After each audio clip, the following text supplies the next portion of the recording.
না মক্কা এবং মদিনাতে।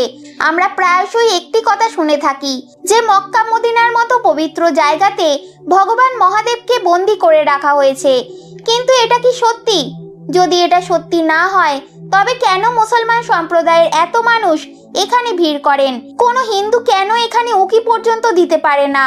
যদি আপনারা সোশ্যাল মিডিয়া চালিয়ে থাকেন তাহলে আপনারাও এই খবর শুনে থাকবেন যে মুসলমান সম্প্রদায়ের মানুষেরা যে স্থানকে সব থেকে পবিত্র স্থান রূপে মেনে থাকেন তার মধ্যে শিবলিঙ্গ অবশ্যই থাকে।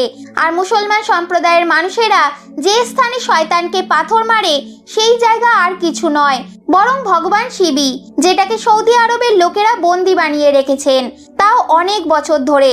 তাদের মনে হয় যদি কোনো হিন্দু সেখানে গিয়ে জল দিয়ে দেয় তাহলে তিনি মুক্ত হয়ে যাবেন, আর এই জন্যেই কোনো হিন্দুকে মক্কা এবং মদিনার ভেতরে প্রবেশ করতে দেওয়া হয় না। কিন্তু এই কথায় কতটা সত্যি আছে এবং মক্কা মদিনায় কিভাবে শিবশঙ্করকে বন্দি বানানো আছে, আর কেনই বা প্রত্যেক মুসলিম তাকে জান্নাতের মতো পুজো করেন? মক্কা মদিনা সৌদি আরবে স্থিত, আর এটা পুরোপুরিভাবে ইসলামিক একটি দেশ। এখানে কোনো হিন্দু সহজে প্রবেশ করতেই পারেন না। এখানে পেট্রোলিয়াম প্রচুর মাত্রায় পাওয়া যায়, তাই এটি একটি সমৃদ্ধশালী দেশ। এখানে অবস্থিত মক্কা এবং মদিনা এখানে বসবাসকারী মুসলিমদের জন্যই নয় বরং দুনিয়াতে বসবাসকারী সমস্ত মুসলমান সম্প্রদায়ের মানুষের জন্য একটি সবথেকে গুরুত্বপূর্ণ স্থান।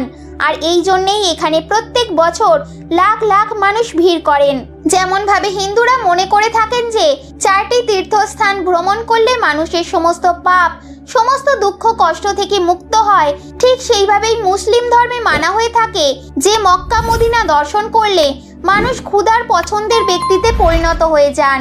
আর এই কারণেই প্রত্যেক মুসলমান এটা চান যে সে জীবনে কিছু করুক বা না করুক, কিন্তু মৃত্যুর আগে সে একবার হজ যাত্রা অবশ্যই করবেন।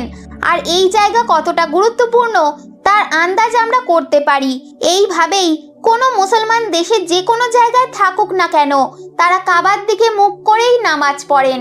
যেমন ভারতে থাকা মুসলিমরা পশ্চিমের দিকে মুখ করেই নামাজ পড়ে থাকেন, কেননা আমাদের দেশ থেকে মক্কা পশ্চিম দিকে পড়ে। আর এই কারণেই মুসলিমরা এটা মেনে থাকেন যে পশ্চিমের দিকে মুখ করে মিথ্যা কথা বলা অপরাধ। বন্ধুরা, যখন কেউ হজ যাত্রা করতে আসেন তো তারা তখন কাবাকে চারদিক থেকে চক্কর লাগান, আর এটা হজের সব থেকে বড় পার্ট। সাথেই তারা মদিনাতেও তীর্থ করতে যান। মদিনা সেই জায়গা যেখানে পয়গম্বর মোহাম্মদের কবর বানানো হয়েছে। বন্ধুরা, মক্কা মদিনার সম্বন্ধে আপনারা তো অনেক কিছুই জানলেন, কিন্তু সোশ্যাল মিডিয়ায় ভাইরাল হওয়া এসব খবরের সত্যতা জানাও আপনার প্রয়োজন। না হলে অনেক বছর থেকে মানুষ এটা বিশ্বাস করে আসছেন। কিন্তু বন্ধুরা, এতে ঘাবড়ানোর কোনো দরকার নেই, কেননা ইন্টারনেটে ভাইরাল হওয়া এসব খবর পুরোপুরিভাবে ফেক নিউজ। আর যদি আপনি একজন সত্যিকারের হিন্দু হয়ে থাকেন আর এটা মেনে থাকেন যে ভগবান শিব যখন তার তৃতীয় চক্ষু খোলেন তখন প্রলয় এসে যায়, তাহলে আপনি এটা কিভাবে বিশ্বাস করছেন যে কেউ শিব ভগবানকে আটকে রাখতে পারেন? যদি আপনি অন্য কোনো ধর্মের হয়েও থাকেন তাহলেও ঈশ্বরের ঘরে অন্য কোনো ঈশ্বরকে বন্দি করে রাখার কথা সত্যি মিথ্যা বলে মনে হয়, কেননা আমরা নিজেরাই ঈশ্বরকে নানা রূপে ভাগ করেছি। ভগবানের কাছে তো আমরা সকলেই সমান। তার উপরে বলা হয়ে থাকে যে মক্কা মদিনাতে সাধারণ মানুষেরাই শিব ভগবানকে বন্দি করেছেন, অর্থাৎ এটা তো ওই রকমই কথা হলো, তাই না, যে ধরিত্রী গোল নয় চৌকো। আপনি নিজেই বিবেচনা করুন, পুরো দুনিয়াকে বিনাশ করার ক্ষমতা রাখা ভগবান শঙ্করকে কেউ কিভাবে কিছুতে বন্দি করতে পারেন? তিনি যদি চান তো মুহূর্তেই ব্রহ্মাণ্ডকে নাড়িয়ে দিতে পারেন। এইভাবেই ভগবান শিবকে বন্দি করে রাখার কথা কোনো ছোট বাচ্চার বাচ্চা মোর থেকে কিছু কম নয়। এবার কিছু মানুষ তো এটা মানেনি না যে ভগবান শঙ্করকে ওখানে বন্দি করে রাখা হয়েছে, কিন্তু এটা তো মেনেই থাকবেন যে মক্কা মদিনাতে শিবলিঙ্গ আছে। আসলে মুসলমান সম্প্রদায়ের মানুষ যখন হজ যাত্রার জন্য যান তখন মক্কার পাশে অবস্থিত একটি ইমারতে শয়তানকে পাথর মারার রীতির সাথেই হজ যাত্রা সম্পূর্ণ হিসেবে মানা হয়ে থাকে। যদিও এই রীতি পুরো 3 দিন ধরে করার নিয়ম আছে, কিন্তু বকরি ঈদের সময় এই রীতি শুরু হওয়ার জন্য শয়তানকে পাথর মেরে নিয়ম পুরো হলো বলে মনে করে থাকেন।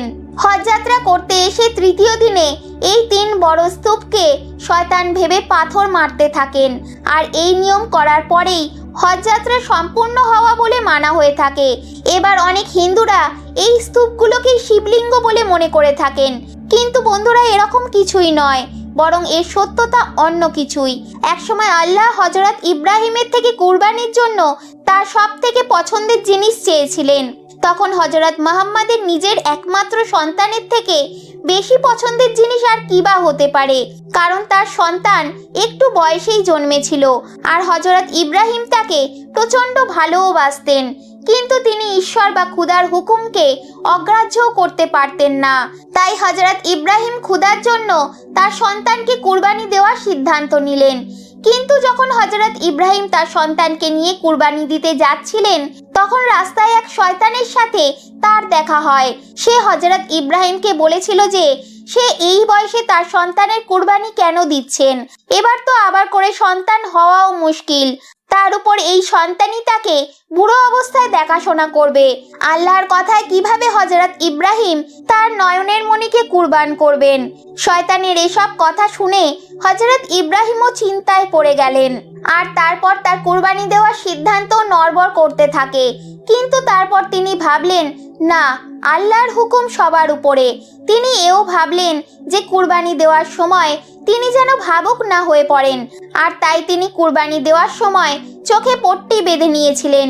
কিন্তু খোদা কিভাবে কারোর সাথে খারাপ করতে পারেন? তিনি তো শুধুই হযরত ইব্রাহিমের পরীক্ষা নিচ্ছিলেন, আর সেই পরীক্ষায় হযরত ইব্রাহিমও পুরোপুরিভাবেই পাশ হয়ে যান আর তার সন্তানের জায়গায় এক ছাগলকে সেখানে রেখে দেন। আর তখন থেকেই বকরি ঈদের দিনে বকরি কুরবানি দেওয়ার রীতি চলে আসছে।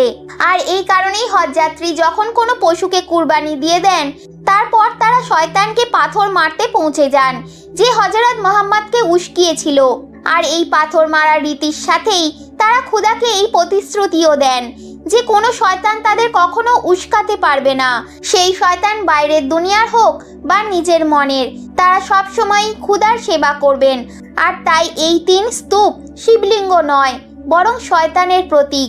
এবার প্রশ্ন আসে, তাহলে এখানে হিন্দুদের প্রবেশ নিষিদ্ধ কেন? বন্ধুরা, এখানে শুধু হিন্দু নয়, অন্য কোনো জাতি যারা আল্লাহকে সব থেকে পবিত্র বলে বিশ্বাস করতে পারেন না, তাদের সকলেরই এখানে প্রবেশ নিষিদ্ধ। একবার ভেবে দেখুন, যারা আপনাকে সম্মান দেন না, তাদের কি আপনি আপনার ঘরে ঢুকতে দেবেন? ঠিক সেরকমই এখানকার মানুষেরাও চান যে কাবাতে প্রবেশ করবেন সে আল্লাহকে সব থেকে পবিত্র বলে বিশ্বাস করুক। তাই তার কাছে সবার আগে আল্লাহ হওয়া দরকার, বাকি সব কিছু পরে।